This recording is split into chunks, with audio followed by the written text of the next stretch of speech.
অবস্থায় বিশেষ করে আজকের একটি ঘটনা আপনাকে আমি স্মরণ করে দিতে চাই, সেটা হচ্ছে যে আমাদের সবার প্রিয় ইশরাক হোসেনকে মেয়র পদে নির্বাচিত করা হয়েছে, বা আদালত বলেছে যে উনি মেয়র হতে পারেন এবং তিনি হয়তো মেয়র হয়েও যাবেন, হয়ে গেছেন এতক্ষণে। মানে সেই ব্যাপারটা কি আসলে আপনারা খুব ভালো একটা নজির স্থাপন করলেন? সেই হিসাবে আগামীকাল যদি আমরা দেখি যে 2018 সালে বিএনপি 300 জন নির্বাচন অংশগ্রহণ করেছিল, সেটি একটি রাতের ভোটে নির্বাচন হয়েছিল, যারা যারা এখানে সেকেন্ড হয়েছে, থার্ড হয়েছে, তারাই আসলে এমপি হবে, কয়ে বিএনপি আসলে 300 জন এমপিও পেয়ে গেল, 290 জন এবং ক্ষমতায় বসে গেল, এরকমটাও আসলে হইতে পারবে কিনা? আপনারা ওরকমই চান কিনা? এবং আপনারা যখন নির্বাচনের কথা বলেন তখন আপনাদের একটাই চাওয়া থাকে কিনা কোনো মতে গণভবনে তো আর এখন আপনারা থাকবেন না, গণভবন কিরকম জানি হয়ে গেছে, অন্য মানে প্রধানমন্ত্রী ভবনে গিয়ে আপনি বসবেন, তখন আপনি দেশে আসবেন এবং তখন আপনি অন্য কথাগুলি বিবেচনা করবেন?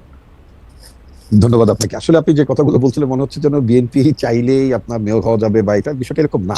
ইশরাক, আমি আজকে পত্রিকায় নিউজটা যেটা দেখলাম সেটা হচ্ছে ইশরাক তার নির্বাচনের আপনার ব্যর্থ হয়েছে এই মর্মে তিনি আদালতে করেছিলেন, মামলা করেছিলেন। তো সেই মামলারই আপনার একটা মানে আউটকাম হলো আপনার আজকের এই মানে কোর্টের রায়। এখন এটা তো কোর্টের বিষয়, এটা তো আসলে দলের বিষয় না। দল তো এমন কোনো ডেমনস্ট্রেশন করেনি যে আমাদের যারা মানে নির্বাচন অংশ নিয়েছিল তাদেরকে বিজয় ঘোষণা করতে হবে। এটা তো ইলেকশন কমিশন বিজয় ঘোষণা করেনি, it is the court.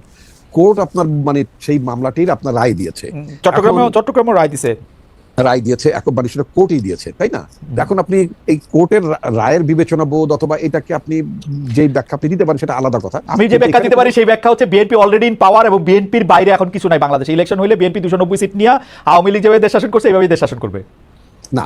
BNP election হলে বিএনপি পাওয়ারে যদি আল্লাহর হুকুম থাকে, আমি সবসময় একজন বিশ্বাসী মুসলমান হিসেবে আমি মনে করি যে আল্লাহর হুকুম যদি থাকে, তাই না, মানে মানে রাজ্য ক্ষমতা এগুলো সবই তো আল্লাহর হুকুমের বাইরে কিছু হয় না, এটা আমি গভীরভাবে বিশ্বাস করি। কিন্তু আল্লাহর হুকুম যদি থাকে, আল্লাহ যদি চান, নিশ্চয়ই আপনার জনগণ ভোট দিলে বিএনপি নির্বাচিত হবে, ক্ষমতায় মানে দায়িত্ব রাষ্ট্র পরিচালনা করবে।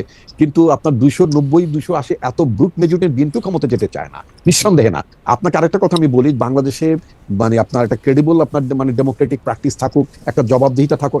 আমরা কোন সংস্কারটা চাই? বিএনপি কিন্তু বারবার একটা কথা বলছে যে আমরা ভোটের জন্য একটা সরকারকে জবাবদিহি করার জন্য, রাষ্ট্রের নিরাপত্তা সংহত করার জন্য যেই সব আপনার সংস্কারগুলো এসেনশিয়াল, সেই সংস্কারগুলো নিয়ে আমরা আগাই, যে সংস্কারগুলো আপনার পরবর্তীতে গভর্নমেন্ট হিসেবে আপনি করতে পারবেন। এখন আপনার কথার কথা, আপনি ক্লাসে পাঠ্য বই আপনি বাংলা ভাষায় মানে করবেন না সব ইংরেজি ভাষায় পড়াবেন, এটা তো এখন সংস্কারের মুখ্য বিষয় না।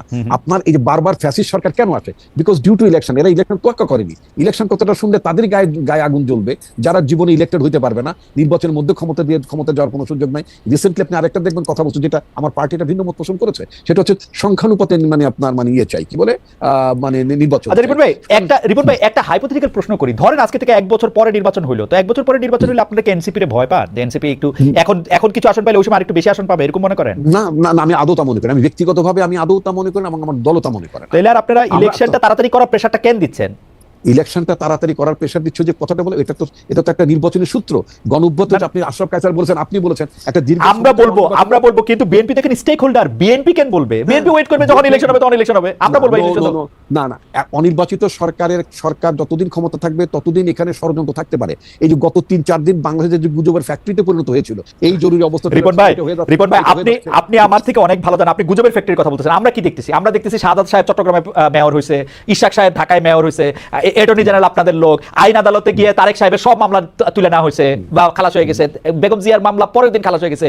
সেক্রেটারি যারাই প্রশ্ন করি, আমি তো কিছুদিন সরকারি চাকরি করছি জানি, যারাই প্রশ্ন করি সে নিজের প্রথমে বলে না যে ভাই তোমার সাথে বিএনপির কোন লিডারের কথা হলে তুমি কিন্তু বললো আমি কিন্তু বিএনপির লোক। এই সিস্টেমটা তো ভাঙতে হবে। কেন তাকে বলতে সে বিএনপির লোক? আমি তো বারবার আমি তো রাজনীতি করি, আমি যখন আমার এলাকায় যাই, I met my SP DC আপনার তাদেরকে মিট করছি। আমি একটা কথা বলতাম যে প্রজাতন্ত্রের কর্মকর্তা হিসেবে আপনি কখনই বিএনপির লোক আপনার পরিচয় দেওয়ার দরকার নেই। যেমন আপনি আওয়ামী লীগের লোক পরিচয় যদি দিয়ে থাকেন, সেটাকে যেমন আমরা মানে অন্যায্য মনে করছি, সমালোচনা করছি, একইভাবে আপনি কখনো বিএনপির লোক হিসেবে পরিচয় দেবেন, সেটাকেও কিন্তু আমরা সমালোচনা করবো, নিন্দা করবো, এবং আমরা এটাকে মোটেই প্রশ্রয় দেবো না। আপনার প্রজাতন্ত্রের মানে কর্মকর্তা থাকুন, তাতে বরং আপনি রেসপেক্ট পাবেন। আপনার পোশাকের মর্যাদা, আমি পুলিশ অফিসারকে বলেছি, আপনার পোশাকটাকে তো আমরা শ্রদ্ধা করতে চাই, আপনাকে কোনো বিশেষ অনুগত। রিপন ভাই আপনারা যখন এখন আপনাদের মানে ঢাকার বাইরে যান, তখন পুলিশের কর্তার বা প্রশাসনিক কর্তার ব্যবহার আপনাদের প্রতি অনেক পাল্টাইছে না? আমার যেহেতু আগে প্রশাসনের কর্মকর্তাদের সাথে আমার মিট করার কোনো সুযোগ ছিল না, কারণ তারা আপনাকে খুঁজতো রাষ্ট্রীয় অতিথিশালায় নেওয়ার জন্য। তবে বর্তমানে আমি আমার নিজ জেলার কথা বলতে পারি, নিজের স্বাভাবিক আমার এলাকার আইন শৃঙ্খলা পরিস্থিতির কথা বলেন, হ্যাঁ, আমি নানা কারণে যখন আমি বলি তাদেরকে স্ট্রেট কাট বলি যে আমাদের দলের তরফ থেকে, এবং এটাও বলেছে যে আমার দলের কোনো কর্মী যদি দলের পরিচয় দিয়ে কোনো লোক যদি আমার দলের পরিচয় দিয়ে যদি কোনো অন্যায় রিপন ভাই সংযোগটি বোধহয় একটু আমরা শুনতে পাচ্ছি না রিপন ভাইকে নিশ্চয়ই আমরা শুনবো। তবে আমরা একটু প্রশ্নটি করে রাখি, রিপন ভাই যদি শুনে সেটি হচ্ছে যে আমরা আচ্ছা রিপন ভাই আসলে আমরা প্রশ্নটি করবো। আমরা আশা ভাইয়ের কাছ থেকে রিপন ভাই শুনতে পাচ্ছেন? রিপন ভাই আমরা একটু রিপন ভাই আমরা একটু আটকে গেছিলাম। আমি আপনাকে শুধু দুইটা কথা বলি, আপনি 1 মিনিট একটা মন্তব্য করেন, কারণ আমি জানি যে এই প্রশ্ন আসলে আপনাকে উদ্দেশ্য করে নয়, এই প্রশ্ন আপনার দলকে উদ্দেশ্য করে। অনেক সময় দল ইয়ার চেয়ে বড় থাকে। সেই প্রশ্নটি হচ্ছে গত 5 আগস্টের পর থেকে প্রতিদিনই আপনি বলছেন যে কাউকে আপনি কোনো নির্দেশনা দেন নাই, অথচ আপনি দেখেন প্রতিদিনই বিভিন্ন এলাকায় দখলবাজি, চাঁদাবাজি, দিবস উদযাপন, দলীয় মনোনয়ন দাবি, নানা কিছু কেন্দ্র করে বিএনপির অভ্যন্তরীণ দ্বন্দ্ব সংঘাতের এবং আধিপত্য বিস্তারের খবর আসছে। 10 জনের বেশি মানুষ নিহত হয়েছে, আহত হয়েছেন শত শত মানুষ। গতকাল মিরসরাইয়ে একজন মারা গেছেন। বিএনপির তৃণমূল কি নিয়ন্ত্রণের বাইরে চলে গেছে? বহিষ্কার, সদস্যপদ স্থগিত, সতর্কতা, নানা কিছুর পরে অভ্যন্তরীণ দ্বন্দ্ব থামছে না কেন? আরিফুল ভাই আমি আপনাকে সত্যি করে বলি, আমার I have nothing against BNP, nothing against NCP, কিন্তু আমি কিন্তু রাস্তাঘাটে বিভিন্ন জায়গায় যে চাঁদাবাজির কথা শুনতেছি এগুলি বিএনপি করতেছে। অল্প কিছু জায়গায় জামাত করতেছে, অল্প কিছু জায়গায় এনসিপি করতেছে। ট্রাস্ট মি, আমি একটু বাড়াই করতেছি না। আচ্ছা যাও, এটা আপনি ইনফর্মে থাকতে পারে। এবং আমরা আমাদের কানে যে অভিযোগগুলো এসেছে আমি আপনাকে ক্যাটেগরিক্যালি বলি, আমরা কিন্তু স্টার্ন মেজার তাদের বিরুদ্ধে দল থেকে বের করে দিয়েছি। আরেকটা কথা আপনাকে বলি, আপনি নিজে জানেন সারা পৃথিবীতে যখন কোনো বিপ্লব হয়, অভ্যুত্থান, সরকারের পরিবর্তন ঘটে, তখন কিন্তু দেখবেন আপনার পোস্ট রেগুলেশন, পোস্ট আপনার মাস্টার্স পিরিয়ডে কিন্তু একটা ব্যাপক ধরনের অ্যানার্কি থাকে। সেই তুলনায় কিন্তু বাংলাদেশ কম্পারেটিভলি অনেক অনেক বেশি ভালো অবস্থায় আছে। এটা গেল একদিক। দ্বিতীয়ত আপনি যে কথা, দ্বিতীয়ত আপনি আমাকে একটু সময় দেবেন।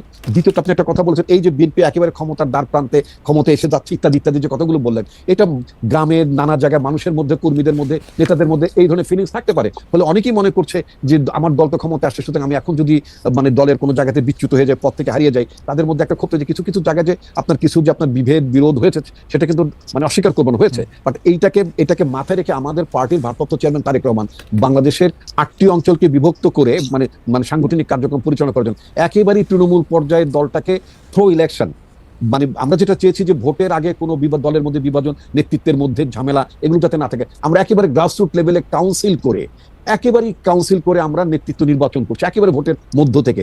আমরা কাউকে চাপিয়েও দিচ্ছি না। এটা আমি তো নিজে মানে আপনার ফরিদপুর, গ্রেটার ফরিদপুর একটা জায়গা আছে, মানে বিএনপির বাইরে এখন কিছু নাই বাংলাদেশে। ইলেকশন হলে বিএনপি 290 সিট নিয়ে আওয়ামী লীগ যেভাবে দেশ শাসন করছে এইভাবেই দেশ শাসন করবে না।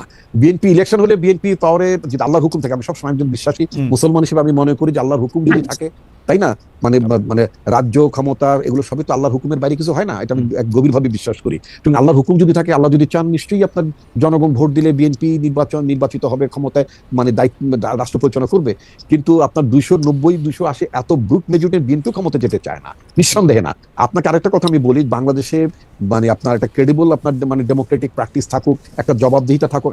আমরা কোন সংস্কারটা চাই? বিএনপি কিন্তু বারবার একটা কথা বলছে যে আমরা ভোটের জন্য, একটা সরকারকে জবাবদিহি করার জন্য, রাষ্ট্রের নিরাপত্তা সংহত করার জন্য যেই সব আপনার সংস্কারগুলো এসেনশিয়াল, সেই সংস্কারগুলো নিয়ে আমরা আগাই। যে সংস্কারগুলো আপনার পরবর্তীতে গভর্নমেন্ট হিসেবে আপনি করতে পারবেন। এখন আপনার কথার কথা, আপনি ক্লাসে পাঠ্য বই আপনি বাংলা ভাষায় মানে পড়বেন না সব ইংরেজি ভাষায় পড়াবেন, এটা তো এখন সংস্কারের মুখ্য বিষয় না। আপনার এই যে বারবার ফ্যাসিস্ট সরকার কেন আছে? Because due to election. এরা ইলেকশন তোয়াক্কা করেনি। ইলেকশন কথাটা শুনলে তাদের গায়ে আগুন জ্বলবে যারা জীবনে ইলেক্টেড হইতে পারবে না, নির্বাচনের মধ্যে ক্ষমতা যাওয়ার কোনো সুযোগ নাই।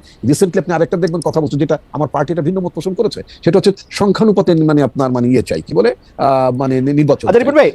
রিপন ভাই একটা হাইপোথেটিক্যাল প্রশ্ন করি, ধরেন আজকে থেকে 1 বছর পরে নির্বাচন হলো, তো 1 বছর পরে নির্বাচন হলে আপনারা কি এনসিপি রে ভয় পান? এনসিপি একটু এখন কিছু আসন পাইলে ওই সময় আরেকটু বেশি আসন পাবে, এরকম মনে করেন? না না, আমি আদৌ তা মনে করি, আমি ব্যক্তিগতভাবে আমি আদৌ তা মনে করি এবং আমার দলও তা মনে করে। তাহলে আর আপনারা ইলেকশনটা তাড়াতাড়ি করার প্রেসারটা কেন দিচ্ছেন?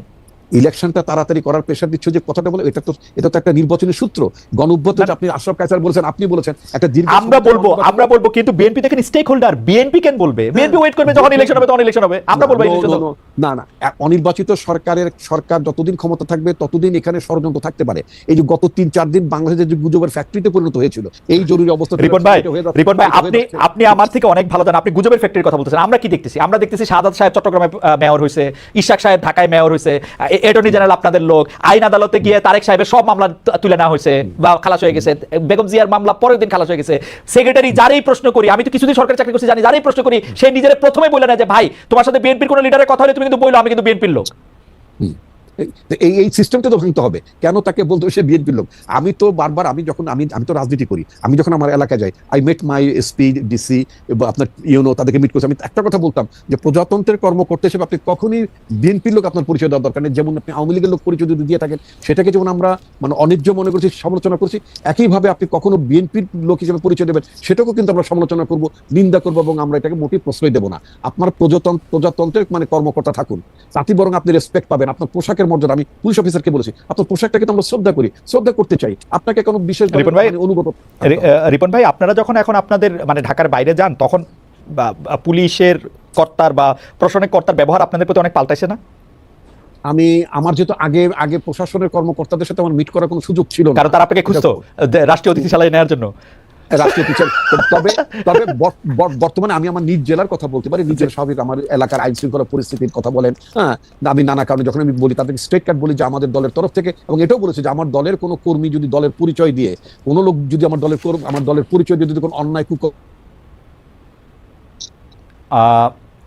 রিপন ভাই সংযোগটি বোধহয় একটু আমরা শুনতে পাচ্ছি না রিপন ভাইকে। রিপন ভাইকে নিশ্চয়ই আমরা শুনবো, তবে আমরা একটু প্রশ্নটি করে রাখি, রিপন ভাই যদি শুনে সেটি হচ্ছে যে আমরা, আচ্ছা রিপন ভাই আসলে আমরা প্রশ্নটি করবো আমরা আশা ভাইয়ের কাছ থেকে। রিপন ভাই শুনতে পাচ্ছেন? রিপন ভাই আমরা একটু রিপন ভাই আমরা একটু আটকে গেছিলাম। আমি আপনাকে শুধু দুইটা কথা বলি, আপনি 1 মিনিট একটা মন্তব্য করেন, কারণ আমি জানি যে এই প্রশ্ন আসলে আপনাকে উদ্দেশ্য করে নয়, এই প্রশ্ন আপনার দলকে উদ্দেশ্য করে। অনেক সময় দল ইয়ার চেয়ে বড় থাকে। সেই প্রশ্নটি হচ্ছে গত 5 আগস্টের পর থেকে প্রতিদিনই আপনি বলছেন যে কাউকে আপনি কোনো নির্দেশনা দেন নাই, অথচ আপনি দেখেন প্রতিদিনই বিভিন্ন এলাকায় দখলবাজি, চাঁদাবাজি, দিবস উদযাপন, দলীয় মনোনয়ন দাবি, নানা কিছু কেন্দ্র করে বিএনপির অভ্যন্তরীণ দ্বন্দ্ব সংঘাতের এবং আধিপত্য বিস্তারের খবর আসছে। 10 জনের বেশি মানুষ নিহত হয়েছে, আহত হয়েছেন শত শত মানুষ। গতকাল মিরসরাইয়ে একজন মারা গেছেন। বিএনপির তৃণমূল